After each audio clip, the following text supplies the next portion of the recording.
साईं बाबा, आखिर कौन है साईं बाबा? आज तक इस रहस्य पर पर्दा पड़ा हुआ है। कोई नहीं जानता कि उनके माता पिता कौन थे, उनका जन्म कब और कहाँ हुआ था, वह हिंदू थे या मुसलमान।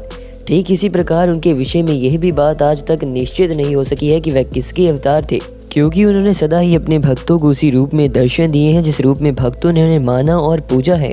साईं बाबा ने अनेक भक्तों को कभी भगवान श्री कृष्ण के दर्शन कराए थे, तो कुछ भक्तों को उनमें भगवान श्री राम की छवि दिखती थी। अनेक भक्त उन्हें शिव और शक्ति के स्वरूप भगवान दत्तात्रेय का अवतार मानने लगे थे। तो दोस्तों, आज की इस वीडियो के अंदर हम आपको एक घटना के जरिए बताएंगे कि साईं बाबा किसके अवतार थे। तो दोस्तों, वीडियो में अंत तक बने रहिएगा। एक बार भगवान दत्तात्रेय की जयंती के शुभ अवसर पर पंचमी के दिन साईं बाबा के अनेक भक्त शिरडी में एकत्रित हुए। उनमें बलवंत नाम का एक धनवान व्यक्ति भी था जो बड़ा ही विद्वान था।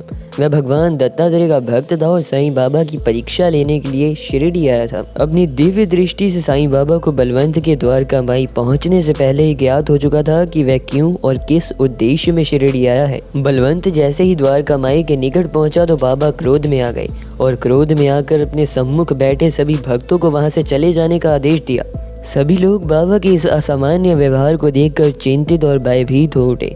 अगले क्षण ही भयभीत अवस्था में सब लोग द्वारका माई से बाहर आ गए। इससे पूर्व की बलवंत इस विषय में लोगों से पूछताछ करता साईं बाबा उसके निकट आए और उसे क्रोध भरी आंखों से देखने लगे और उससे कहा कि लगता है तुझे अपनी भक्ति पर बड़ा अभिमान हो गया है। ये कहकर साईं बाबा पुनः द्वारका माई के अंदर चले गए।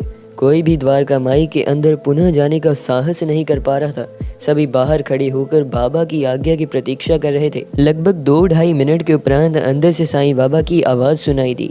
साईं बाबा कह रहे थे कि अरे ओ बलवंत, मेरी परीक्षा लेने से पूर्व तू अंदर आके तो देख कि कौन आया है। अब जब बलवंत द्वारका माई के भीतर पहुंचा तो साईं बाबा कहीं भी नजर नहीं आए।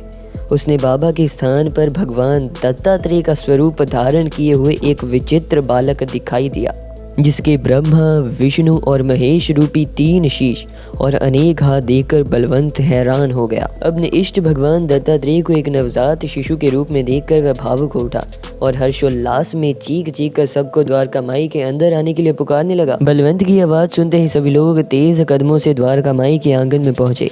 अंदर जाकर जब उन्होंने साईं बाबा की जगह पर एक नवजात शिशु के रूप में भगवान दत्तात्रेय को पाया तो श्रद्धा और भक्ति से वह सब लोग आत्मविभोर हो उनके नेत्रों से सुखद हर्ष की अश्रुधाराएं बहने लगी।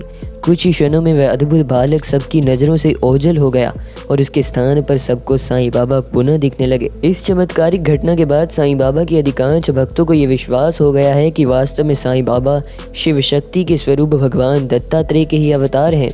तो दोस्तों, साईं बाबा वास्तव में किस दैवीय शक्ति के अवतार थे, इस सत्य को कोई नहीं जानता, किंतु इस सत्य में कोई संदेह नहीं है कि साईं बाबा को अष्ट सिद्धियां प्राप्त थी।